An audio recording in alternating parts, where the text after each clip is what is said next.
Sikanje umhla ka-28 ke namhlanje kulesithathu kuMay 2025. Khumbula ukuthi inyanga esikuyona inyanga eyaziwa njenge-Africa Month, la khona ke nje sibungaza ukuba umAfrika nangaso ke lesi sikhathi. Right, isikhathi sethu mangabe sikanje asivele sigijime straight siye lapha ke kubaba uNomandla osivakashele namhlanje lapha ke benaye ke la umfowethu la uSikhumbuzo emsakazweni wakhe Rise FM 87.9.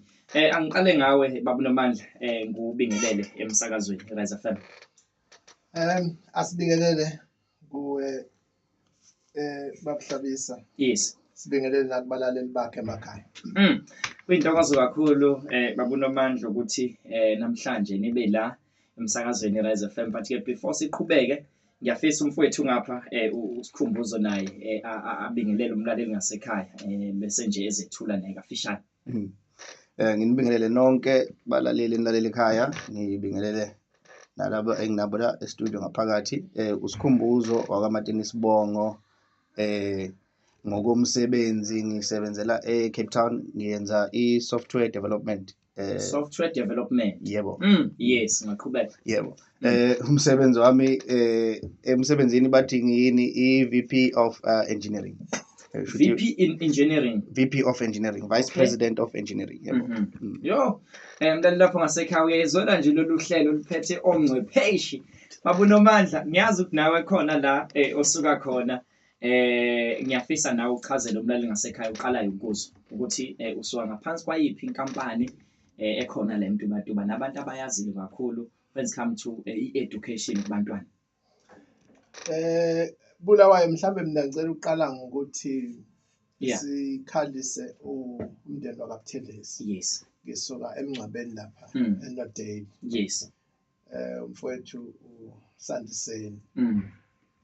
Osishiye ngokukhulu ukuzuma. Yes. Kodwa ke siyamkholwa uNkulunkulu ukuthi uzowududuza umndeni nabo bonke nje abasondelene nawo.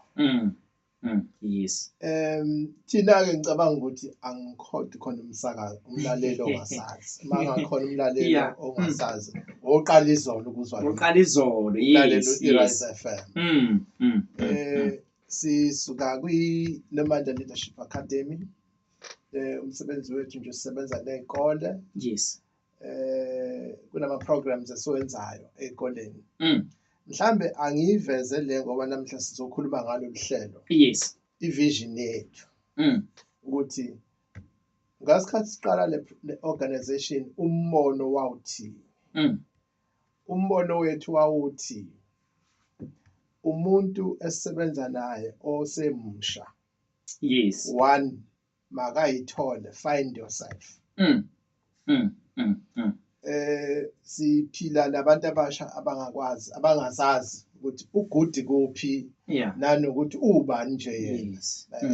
I-organization yathi asibe nama programs azomenza umuntu ayithole, find yourself. Okwesibili ithi uma usuyitholile, use what you have discovered about yourself. Yes. Ungaphili uthi sewuyitholile ukuthi hayi mina ngigudi la kodwa ujike usiyokwenza ezinye izinto ezingahlangani nalento oyiyo wena oyithola uyiyo wena. Yes. And then okugcina okwesithathu bese sithi live according to what you have discovered about yourself.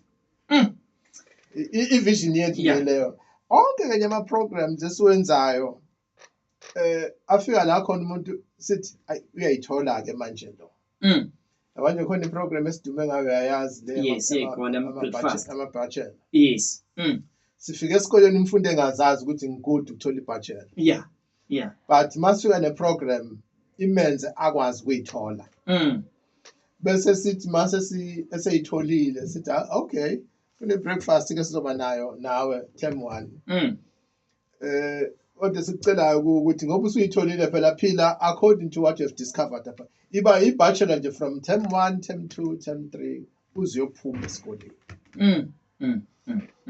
Yes, ngicabanga ukuthi ke izindaba ezinhle kakhulu lezo baba Nomandla nje obusho nje ukuthi umuntu ufanele asitike la azi khona ukuthi ugudi khona. Ngiyafisa ke namhlanje njoba ke nisivakashele mhlawumbe nje ukubheka kafishane ukuthi nomlaleli ngasekhaya. Ngiyakhumbula last time sike sayikhuluma indaba yeprogram ekhona.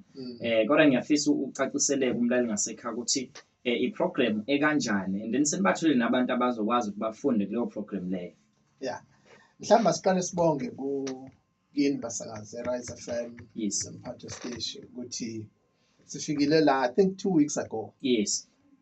Sizokhuluma ngale program futhi sizocela ukuthi abane interest yayo aba apply. Yes. Ba applyile ke abantu mfowethu ba apply baba u12. Well kulo 12 ke mhlambe ngaphandle kwalaba u12 kukhona abanye kade becela umsebenzi. Manje uyabona ukuthi ngizengabona ukuthi yabona ngendlela umsebenzi wesidingo ngaye eSouth Africa. Umuntu uthi ezwa ukuthi akunikezwa umsebenzi la. Kodwa athi angiphose. Mhlambe bangajika sebengiqasha nami noma ngizwe ukuthi abafunde wona umuntu ozoqashwa la. Yes. Sithola abantu abawu12 asithe laba mhlambe singaqhubeka. Ukhumbula ukuthi sasithe sicela 10. Yes. Kodwa sigcine sesithi asingamavimbi nalaba abanye. Abangene nabo kule program mhlambe izobasiza. Yes. Umuntu nje okude kakhulu kunathi unabantu abawu2 abasemangusi. Kuthiwa yini le ndawo kuthiwa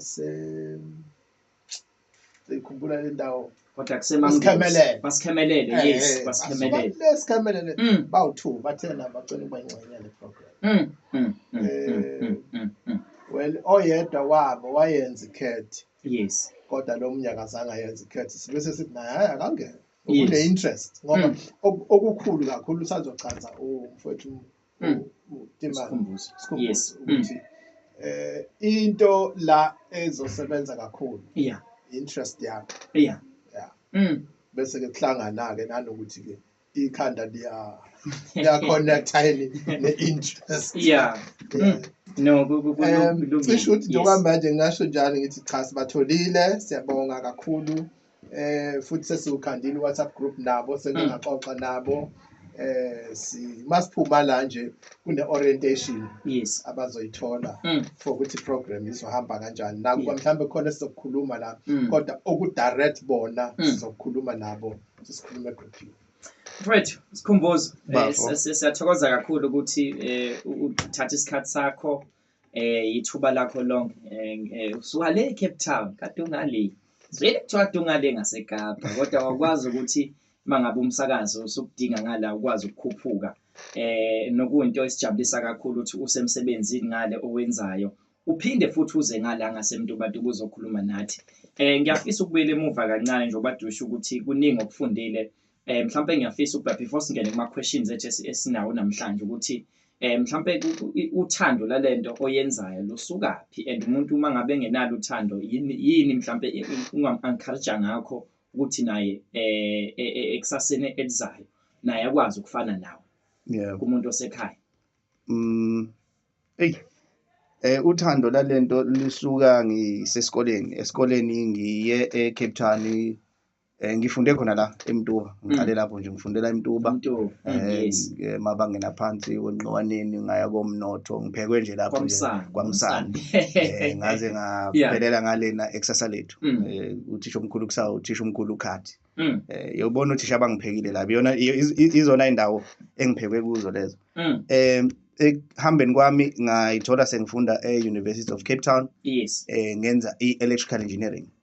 Ekwenzeni kwami electrical engineering enye yama courses engangiwenza kwakuyi programming kodwa efocus kakhulu kwi engineering programmer imachine yonke into kodwa ke nganginale lento yokuyibuza ukuthi ama website enziwa kanjani ama website ama app yonke lento yenziwa kanjani ngibona futhi namandla azo lezi zinto uma kungathiwa siyayithatha siyayisebenzisa nathi esingaphili ko Cape Town. Yes. Yabona nje ngifike eCape Town ubengekho uUber.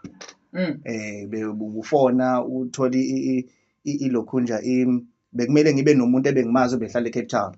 Angixhumanise no taxi man akamethembayo ozongithatha angibeke eRes.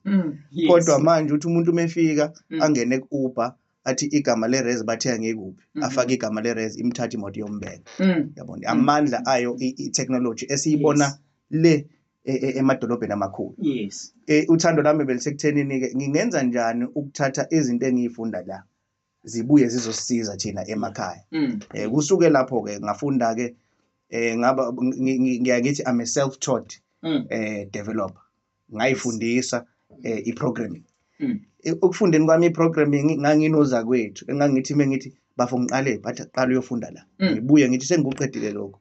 Athi qhubeka kuye lapha. Sengikuqedile lokho. Qhubeka kuye lapha. Yahlangana incwadi ngakwazi ekuthenini ngikwazi ukwenza ama project ami.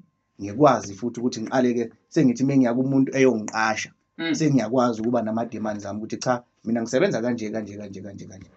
Yeah. Ngifisa ukubheka yona i-computer programming ukuthi mhlambe yona ehlukene kangakanani. I-field ehlukene kakhulu futhi engisho ukuthi iwumgogodla wokuningi okwenzeka esikhathini esiphila kuso.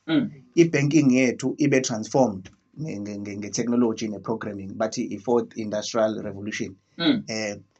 Uma ubuka i-bookkeeping yakudala bekuwukuthi it was physical books umuntu abhale ukuthi usibani udeposit emalini kwafika ama-computer sastorisha ama-computer kodwa manje i-information yakho was limited ukuthi wena i-computer yakho ikuyiphi room ikwi-server room kwafika i-internet kwashintsha kakhulu izinto ngoba internet idala ukuthi ngikwazi ukuthi ngistorishe information endaweni ethile kodwa mengiyifuna la engikhona ngiyithole same time ngaleso sikhathi.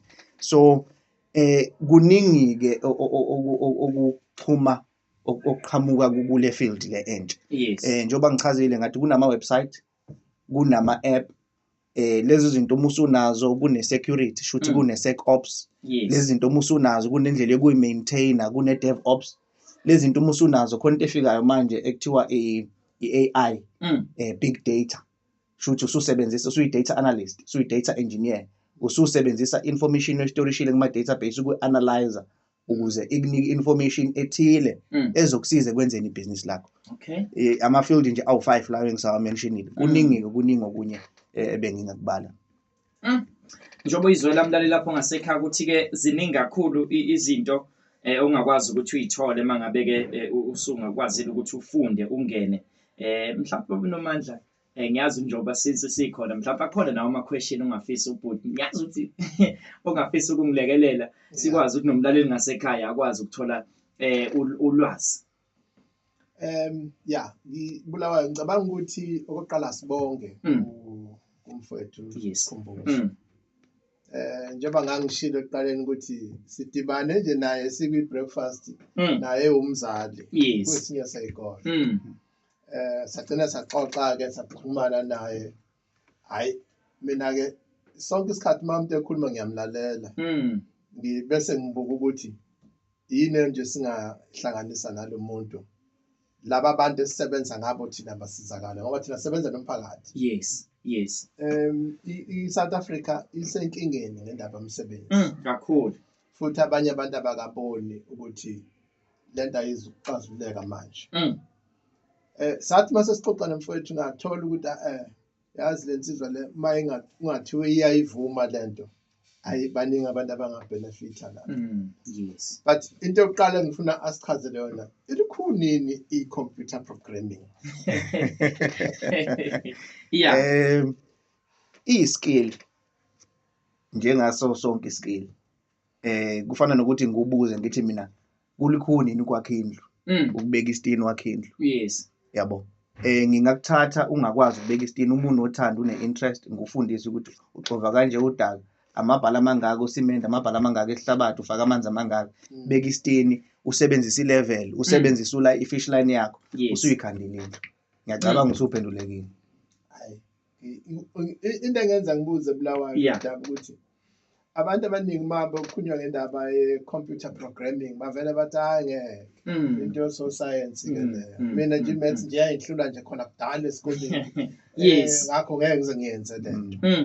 But isikhathi sikhuluma naye kimi kwa-click into ethi hayi lento leni ingenzeka lena.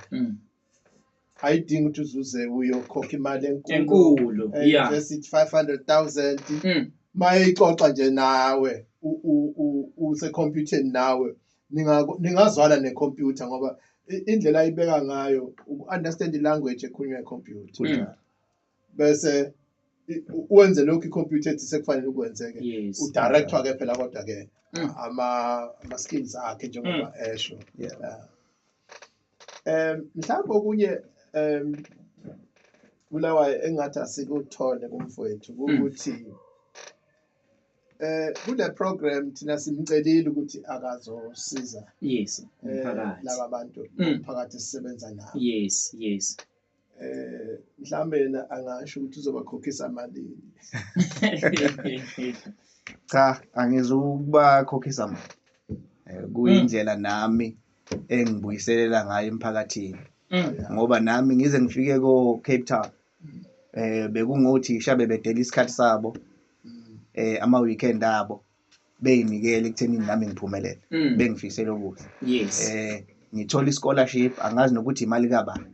Eyangifundisa ngaze ngaqede ukufunda UCT ngoba babekhuluma ngo 500,000 or half a million. Angazi ngawubona ngisho ngene ekhaya.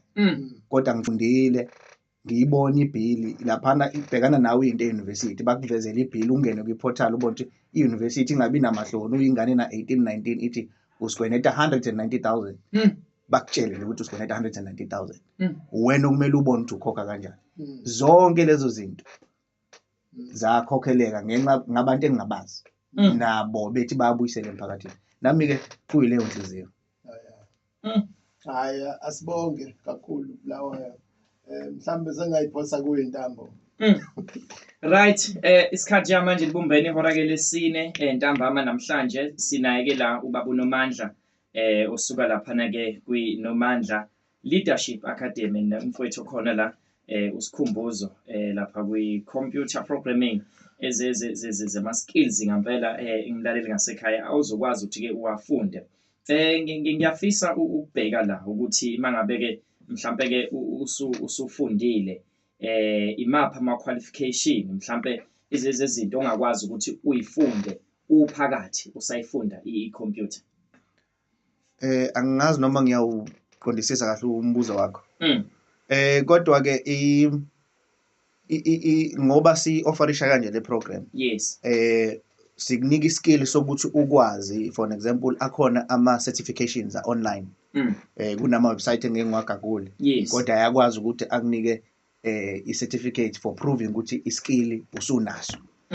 Sikuthatha sikubeke kuleyo point ukuthi nawe ube confident ukuthi ungadlulela ufike ukhokhe uyenze certificate yakho ikwazi ukukusiza ukuthi uma ufaka kwi-CV uthi ngazi uPython ngazi uHTML noma ngazi uJavaScript mase uyaveza ukuthi cha i-certificate nginaso ngasithola la nesethu futhi siyafisa ukuthi sifike kulelo zinga lokuthi noma usiveza kube ukuthi uma kuvela lapha ukuthi usayinile uSherman ubaba uNomandla wasayina usikhumbuzo la osebenza kuphi kanje unama qualification kanje uyena umuntu othi cha lo muntu ngifaka isixhiviso ukuthi uyawazi u1 2 3 nawe khona bese yokusiza khona kuyisifiso ke sethu nathi lezo one day.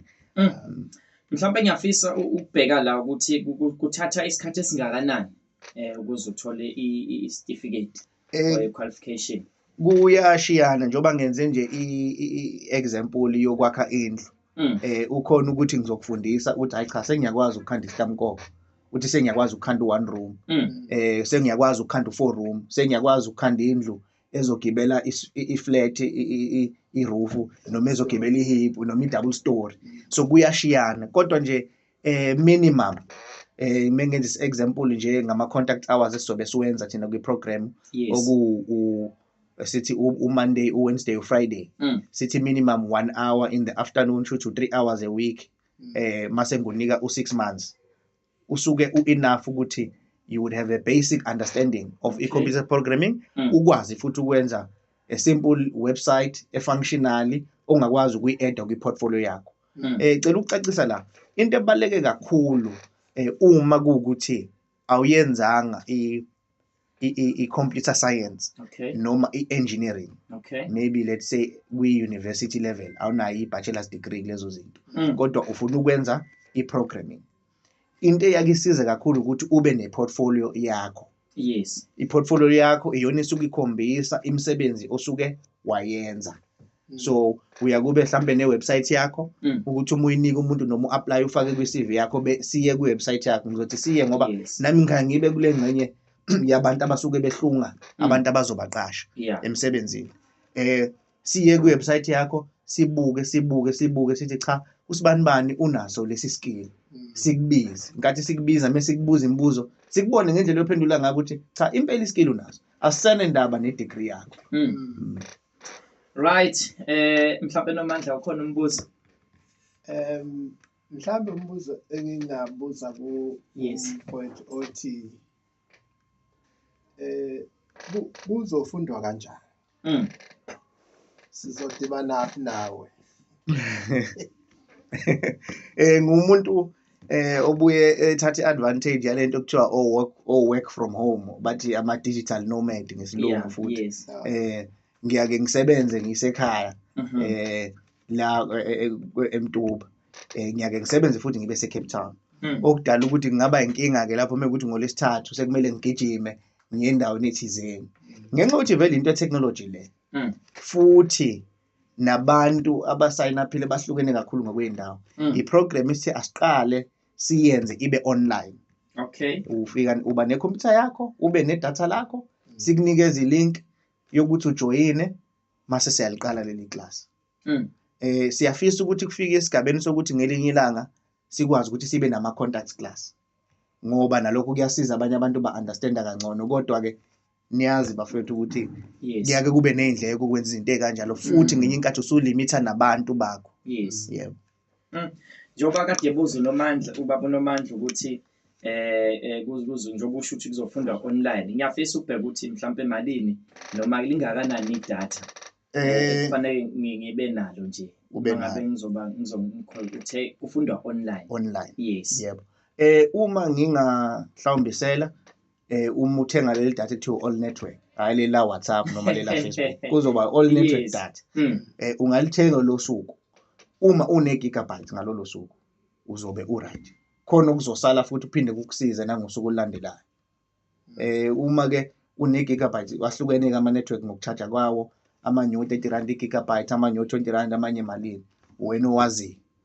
Ama network cha wonke uma une network nje right stable lapho sokukhona ngoba ngeke ngithi mina sebenzisa yipi ngoba mhlambe wena ngakini ile strong uma nje i stable connection uyakwazi ukujoina online. Mhlawumbe iluphi uhlobo lwe-computer kufanele ngibe nalo? I-computer akukhethekile uma nje kuyi-computer. Une MacBook, une Dell, unaluphi uhlobo akukhethekile. Windows akukhethekile. Ngiyakuzwa ukuthi i-data kungaba mhlawumbe 1 gig noma less than 1 gig. Yeah. Kuyenzeka mhlawumbe uma usebenza kube khona kuthiwa le file inkulu izidlodla idatha enkulu. Hayi ngoba onke ama-file ayikho i-file engizobe ngikuthumelela yona. Onke ama-file ozobe usebenza ngawo azobe kwi-computer yakho wakhanda wena. Wena okwakho ukuthi ungilalele ukuthi ngithini ngoba icela ukucacisa la i-class lami lizobe lihluke ngokuthi angisiye lo muntu obefunda ngokuthi avela lalele. Bengifunda ngokuthi nami ngenze. So i-class lethu ngesilungu lizobe li-interactive. Uzobe wenza nami ngenza nabanye abafundi benza. Asezukulalela nje sithi lecture cha, it's an interactive class. So yonke into wena uzobulalela ubuka noma ikakhulukazi ulalela uwenze lokho esikushoyo. Okunye mhlambe bulawayo esingakuthola kumfowethu ukuthi kuyenzeka mhlambe elinanga idatha nginalo. Nizongenza njani na iclass liyaqhubeka ngolwesithathu idatha nginalo. Yeah. Ayi into ebengiyicabanga le ukuthi singenza njani kodwa ngicabanga ukuthi ikhona indlela ukuthi singalirecord iclass. Okay. Uma kuwukuthi wena ulitholanga ithuba lokuthi uhlanganyele kanye nathi sikwazi ukukuthumelela lona. Uma iclass kuwukuthi leyo video siyirecordile i1 gig futhi kumele ube nalo leli gig egcineni ukuze udownload leli class. Okay. Okunye yonke into yethu online. So noma ungakwazanga uattend iclass uyakwazi ukubuza egroupini hey bafethu lingigejile iclass senze mapha ama chapter uhambe uyowenza nawo kuzoba into kanjalo kunama class mase kuba nama exercises okumele uwenze ukukhombisa ukuthi cha uyizwile lento le ade ifundiswa obviously iadvantage yokuthi uze eclassini kakhulukazi ukuthi ngizobe ngikuchazela ngiphinde ngikuchazele nangesizulu nangesingisi okwenza ukuthi kube lula ngoba enye i-disadvantages bese sibe nayo njengoba singabantu ukuthi izinto eziningi ezikhona online ziyisilungu uvela unganothi uzoqala ngapha kodwa uthatha umuntu umuthi ngezulu kancane hawu into useyayibona isilula yebo ngizwa ekhuluma ngama chapter yes kanti kunencwadi hayi azikho incwadi kodwa phela yonke into iba nohlu iba nezigaba uhlelo kuba nohlelo ukuthi cha siqala la kuye ngokuya phela ukuthi ukusinda yebo mhlawumbe babunomandla ngiyafisa ukubheka ukuthi njengoba eseshilo mfethu ukuthi ukhona uyivulele izandla uzobalekelela abafowethu nokuyibona sebethe bazoqala ukufunda mhlawumbe ngiyafisa ukuthi ubheke ukuthi lizothatha isikhathi esingakanani kuqalwa nini lithatha isikhathi esingakanani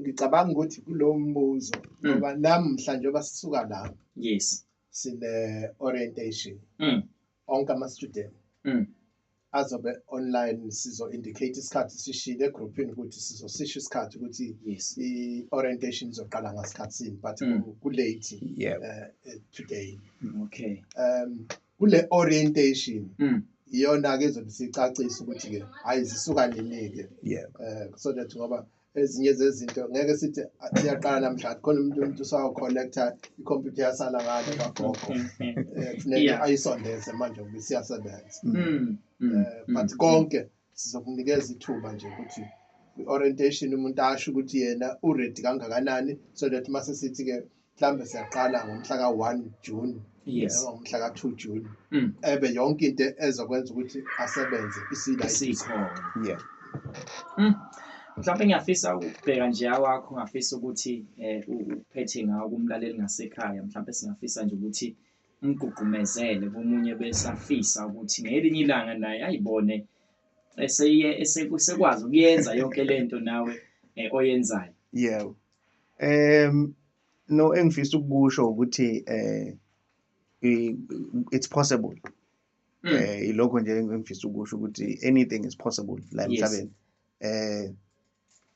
ngicela nje ukwenzela iexample esikoleni siqeda ugrade 9 kathi siqeda ugrade 9 ngoDecember ngoJanuary unyaka ozayo senza ugrade 10 isikole sethu kwadonate angani umAfrica Center kwadonate indlu enama computer so kuningane ezaqala kwaba ne IT esikoleni uma befika esikoleni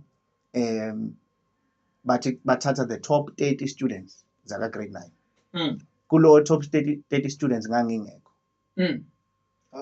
yes so abangani bami bangena benza icomputer yabona ngangingekho sure I wasn't we highest ya grade 9 top 8 ngangingekho kuthi amanye ama student babethi mewathatha kuthola ukuthi akwa commerce so kumele bethatha unumber 31 bamfaka unumber 32 ngoba amanye ama students aka commerce ngangingekho kulezo ingane futhi let's say top 40 ka grade 9 but from grade 10 up to grade 12 esikoleni emini ngangihamba phambili yabo so into ebalekile engayifunda from lokho ukuthi it's possible ngangingacabanga ukuthi ngiyifailure ngangingacabanga ukuthi angifiki kule yanto icomputer yenziwa abantu abaspecial kodwa namuhla yimi engiyenza icomputer futhi ngokwe career yami bonke labantwana laba mengathiwa ngiyabathatha ngibabeka la ngingabafundisa mina ngibaqale phansi nje mina kwenziwa kanje ngiyafisa ukubheka ngavele ngafike lo mbuzo ukuthi mangabe sengifundile ngaqeda mhlawumbe sikhona ne-qualification isitifiketi engisitholayo okanye mina kuzongisiza kuphi ukufunda i-computer zikhona nezinye zezinto skills engisitholayo mangabe sengiqedile ngizokwazi ukuthi ngisebenze ngaso ngiqashwe somewhere ngihambe ngiyokwenza izinto ezifana njengoba nje usuqalele ubafundisa nje njoba ngichazile ukuthi ke sisiza umuntu la akanayo i-degree Yeah. official yokwenza lento Mm. kodwa sizama ukukufikisa ekuthenini nawe uqashwe njengomuntu one-degree. Mm. So njengoba ngichazile sizofunda ufike kwi-level yokuthi senze i-portfolio. Yeah. Ngiyacabanga ukuba sikhuluma la kunama-project azovuka ekutheni bafuna siwenze. Ngenze nje example. Yeah. Iy'kole ey'ningi la eMkhanya kude ey'mbili sezake zakhuluma nami o-principal bethi bacela ngibasize ukuthi bebe nendlela ukuthi babe ne-website bacontrole bekwazi ukusenda ama-SMS kothisha kubazali. Yes. Bekwazi ukuthi ba-communicate nabazali through le web portal bekwazi ukusenda information ngama-SMS. Leyo project leyo i-project ebengizoyi-charge bengizoba-charge imali. It was gonna be a personal project. Yes. So kunama-projects akanjalo ngoba ngithi ukhanda i-portfolio yakho ozobe ukwazi ukwenza ngenkathi usunalesi skill khona okuzobe kuvela nathi siyafisa ukuthi sobe siwathola ama-customer ngenze example ukuthi ake enze umuntu internship la ngoba sizama ukukukhanda ukuthi nawe uyithole njengoba dash bawunomandla ukuthi sizama ukuthi uyithole nawe ube nento egcina unayo ukuthi cha iyaphatheka sengiyakwazi uku-apply. Yes. Uma uwenzile lama certificates ake sithi usuyenzile uyenzile iprogram yethu siyaguide ukuthi hamba uyenza kuphi certificate ukhokhe malini uyenze online. Uyakwazi ukuthi umu-apply kunama websites akusiza ukuthi u-apply as ama-beginner. So sengisho ukuthi ne-guidance lapho izobe ikhona ukuthi how do you get to a point ukuthi usuyakwazi ukuthi ufune umsebenzi ngalesi skill sakhe esisha. How do you get to a point ukuthi wena ube inyama ngalesi skill sakho esisha. Mina nje ngokwami engingakusho nje ngokwe-capacity yami uma ekhona umfundi engimbona ukuthi cha usharp emsebenzini engisebenza kuwo nginawo amandla ukuthi lowo muntu ngingamthatha ngiye naye eCape Town ngimlethe ngithi mina cha asenze noma i-internship ka-6 months noma yonyaka. Yes. Yeah. So ngizobe nguvouchela ngithi mina cha uphekwe yimi lo uzokwazi ukwenza u1 2 3. Hayi abezinhle kakhulu. Baba uNomandla ngiyafisa ukuthi mhlawumbe mangabe le program njengoba esho mfowethu ukuthi kuzobonakala ukuthi iphela nini iqala nini. Mangabe umbani sebe right bonke sebefundile mhlawumbe kukhona ekuthenini ukuthi iphinde ibuye futhi iqhubeke iphinde kufundiswe abanye ukuthi omunye uzothi mina ngivaleleke ngaphandle kanti ngiyathanda ukuthi ngiyenze. Yeah, ngasikhathi siqala si-advertise le program sasho sathi siyaqala. Yes. Yikho siqale ngenamba encane. Yes. Sisafuna nathi ukuyibona ukuthi le program izohamba ibanga elingakanani, izoshintsha impilo yomuntu kangakanani. Yes. Ngiyazi ukuthi ke kwesinye isikhathi abanye abantu baye bathi lento soyibona mase kwenzeke ngeke yenzeke lento. But kwesinye isikhathi ezinye izinto ikhona into ethi isaga sezulu esithi elisuka muva likholwa izakhi. Yes. Walike khona nalesi sinye sithi mosusina ugcineni abantu bashayela wena kakhulu ihlombe sinamuva liyabuka isinamva liyabuka kodwa ngivamisa ukuthi mina makhona amathuba avelayo ungalokhu ubuza into eziningi ulidinga usizo. Yes. Thatha lento phambi kwakho abakunikeza yona uyobona emva kwesikhathi ukuthi hawu kanti lento ngacishe ngayiphuthisela.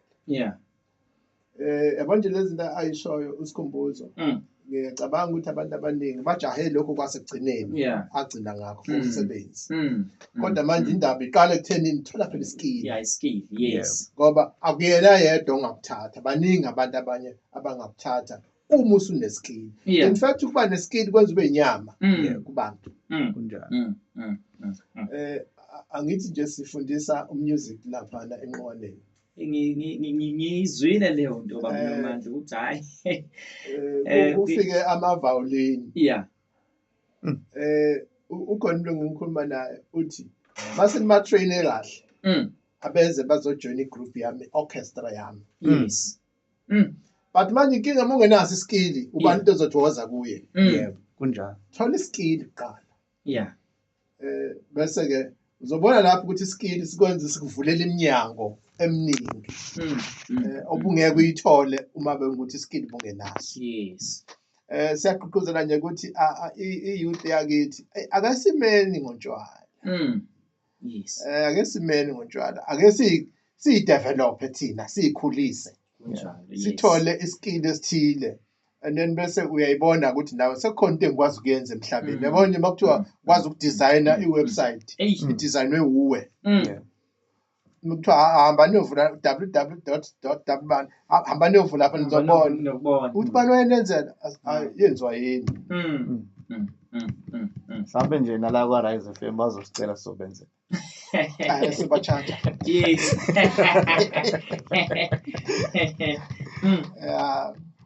Yeah. Hayi, ngicabanga ukuthi ke babuNomandla kuzoba injabulo enkulu kuba abafundi abazoqala nasekuthenini mangabe beyimisele bazokwazi ukuthi ke bathole ngempela amathuba amahle azokwazi ukuthi abaweze baye ngale ngaphesheya. Ngangigcine ngicelile ukuthi asingene nawe. Hayi ngiphakathi mina. Oh, phakathi. Ngenzela ukuthi ngitshele nabalaleli ukuthi ungaphushela abantu kanti wena ungaphakathi. Yes, no. Mhlawumbe ke mfowethu wakho nje ungafisa ukubonga ngawo nanokuthi siyabonga kakhulu nasi umsakazi Rise FM ukuthi usuke le Cape Town uze la eMtubatuba nanokuthi nje udinga isikhathi sakho noBabuNomandla nizothi cha sifuna ukusiza umuntu osekhaya ngoba siyazi ukuthi kaningi abantu uthola ukuthi abantu bebale ensundu abafuna ukulekelela abanye abantu bebale ensundu. Yeah. Nami ngithanda ukubonga ithuba nje ngibonge kumlaleli ukusipha indlebe, ngibonge naku Rise FM ukusinika i-platform ukuthi sikhulume ngalolu hlelo. Ngibonge kakhulu nakuBabuNomandla sithi mesixoxa what ayilento le nami ngiyayibona ukuthi nami ngiyafuna ukuyenza. Uyabona manje ke kuhle. Uke wangitshela la sithi ngiyafuna ukuyenza nawe. Kodwa manje sekimdala. Hayi, akomnyaka. Kuyiskill njengoba ngisho ukuthi iskill. Angithi umuntu neskill njengoba ngenza example yokwakha. Ngisho emsebenzini lapho usebenza khona uthisha. Uyakubuka ukuthi yazi ama-toilet asinawo la esikoleni. Yazi ngalikhanda i-toilet la esikoleni. So iskill okwazi ukusithatha uye naso noma ikuphi. No, mfethu siyabonga kakhulu kumuntu ofisayo mhlawumbe osekhaya ulalele uthi nami ngiyafisa ukuthi ke ngithola ulwazi olunye. Mhlawumbe abantu bakhona la bakuchecka khona for umsebenzi wakho inamba noma mhlawumbe kuma social network. Kuma social network nje umuthe nje Sikhumbuzo Matini umgooglishile kuningi okuzovela noma ikuphi lapho ngithola khona. Uthi nje Sikhumbuzo Matini ngikhona ku Facebook, ngikhona ku Instagram, uTwitter, uLinkedIn. Sesingaxoxa ke mekuthi udinga advice noma udinga ukwelulekwa noma yini singenza kanjalo. Okunye ke cha okwama shortlist list elandelayo uBabuNomandla uyena ongakhuluma nawo. Siyabonga kakhulu mfethu babuNomandla. Ngicabanga ukuthi sizode si-updateana nani nomsakazi ukuthi hayi program iyahamba mhlambe sofika ne-student esithile la sesizosho ukuthi hayi sengigudi la. Kodwa for i-next intake sizokhuluma sesixoxisana sesiyibona iprogram ihamba ukuthi mhlambe singangeza yini no mhlambe bakhona singabafaka manje ukuthi mhlambe mabeqeda laba kungene ibenye abelandela ngemuva kanjalo ngoba ngiyazi abanye abantu bafuna aqale babona abanye bese bethi kwathi noma uyakwenza nami ngakwenza ke kanti no siyabonga kakhulu babuNomandla mhlawumbe nje wena bakuthola kanjani thina nje page abethole nje i-poster le it's Nomandla Leadership Academy hayi i-group i-page lapho konke nje sisuke thina sikutholile okungasiza umphakathi sikufaka kuleyo page leyo bese besizakala ongavamile ke kuya kulo ke uyolahlekelwa izinto ezinkulu. So umuntu njengamanje akagijime eye paging ku Facebook Nomandla Leadership Academy. Yes. No siyabonga kakhulu ngesikhathi senu nesinikeze sona la emsakazweni Rise FM. Thank you baba, siyabonga kakhulu.